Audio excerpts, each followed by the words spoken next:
Um,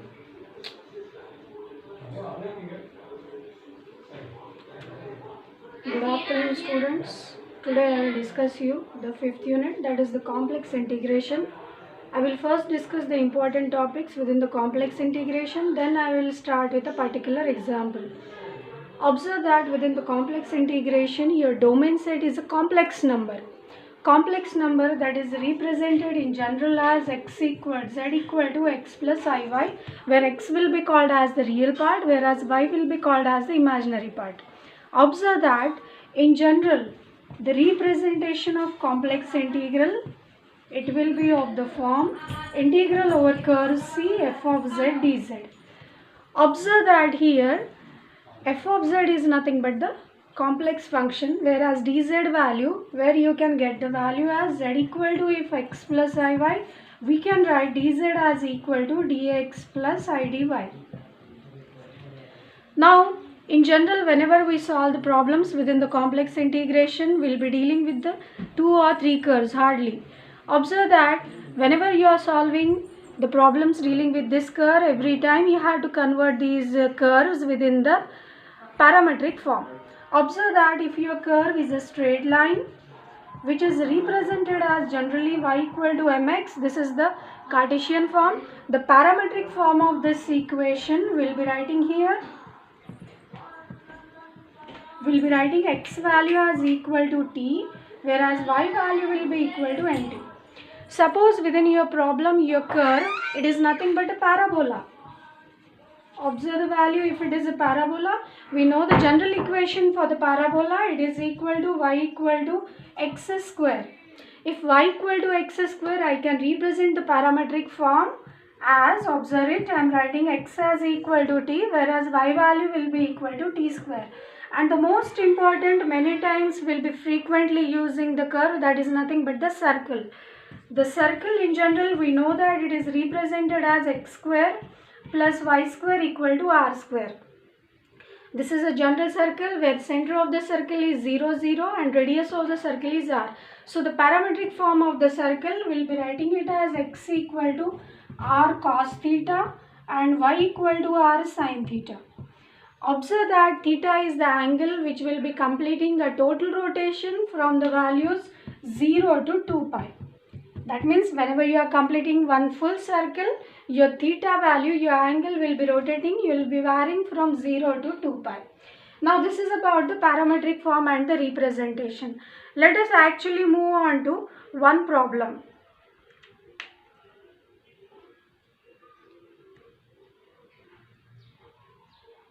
The important problem in complex integration in parametric form, now I am going to discuss you. That is, let us evaluate the integral over curve C. This is your simple closed curve. Observe that always the curve is simple closed, and in the complex integration, whenever you find the integration value, your curve should be traversed in anti-clockwise direction. Anti-clockwise direction, counterclockwise direction is always considered as the positive direction. So observe the problem, evaluate integral over curve C z power n dz, where mod z is equal to r. Observe that mod z equal to r, this is a representation of a circle within the parametric, within the complex form. How you can write the circle in general form? The circle is represented as mod z minus a equal to r, where a will be called as the center of the circle and r will be called as the radius of the circle. If you consider this circle mod z equal to r, the center of the circle, it is nothing but the origin 0, 0, whereas the radius of the circle is r. So first we'll be concentrating of the circle. The given curve is mod z equal to r. Observe how you can write the curve. You can write the circle as equal to z equal to r e power I theta. Observe that by Euler's theorem, you can write I theta, e power I theta as cos theta plus I sin theta. Later on we'll write it. I can write the dz value to be equal to, r will be a constant now. E derivative of e power I theta, I will write it as e power I theta into I d theta. Observe that your theta value for a complete circle will be varying from 0 to 2 pi. So putting the value of your integral becomes your integral over curve z power n. Z will be writing as r e power I theta whole power n. Dz value I will be writing r I e power I theta d theta, where completely theta value it will be varying from 0 to 2 pi. R power n into r will be putting out it as writing out of the integration sign the constant value r power n plus 1. Observe the power of e power I theta whole power n. The power will be n, e power I theta 1 power. So I will be writing this value as e power I n theta plus I theta again d theta. I can rewrite this value as integral theta equal to 0 to 2 pi e power I will be taken out common n plus 1 theta d theta. Now let us move on to going for integration of this term. The integration of this term, which will be r n plus 1 integral e power I n plus 1 theta divided by I n plus 1 within the integration limits 0 to 2 pi. Let us substitute upper limit and the lower limit within the integral. So I will write the value.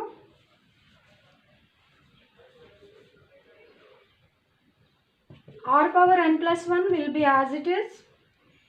E power I n plus 1 into 2 pi divided by I n plus 1 minus lower limit e power 0 by I n plus 1. Observe that within the denominator we are getting a term n plus 1. That means your n value should not be equal to 1 minus 1, because if n becomes minus 1, total integration will become infinity. That is not possible. So we'll consider r n plus 1. Observe the value e power I n plus 1 into 2 pi. This term we can write it as e power I n pi plus I 2 pi by n plus 1 minus 1 by n plus 1. So this will be r power n plus 1 by I n plus 1. Observe this value e power I 2n pi. We know that it is, we'll be writing e power I n 2 pi. We know that it is cos of 2 pi plus I sin 2 pi.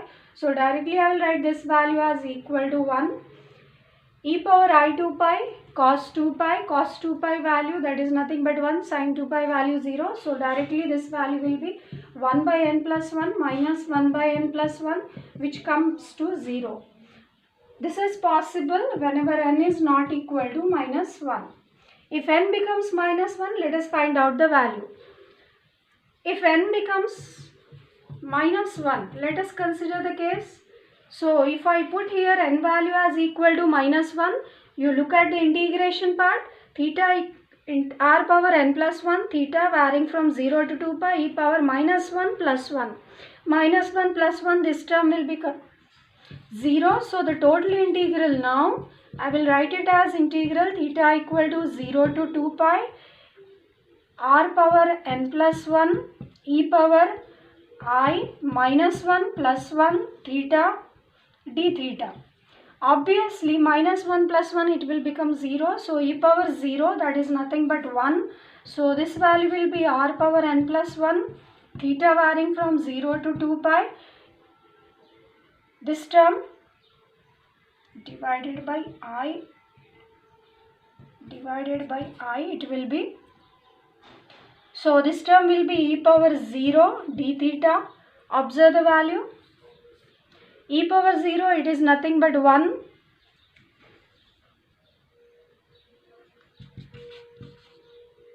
This value, n value, I will substitute as minus 1 plus 1. Integral theta equal to 0 to 2 pi e power 0, that will be 1. So the total integration value, it will be integral d theta from theta equal to 0 to 2 pi, which will be 0 to 2 pi, that is nothing but 2 pi minus 0.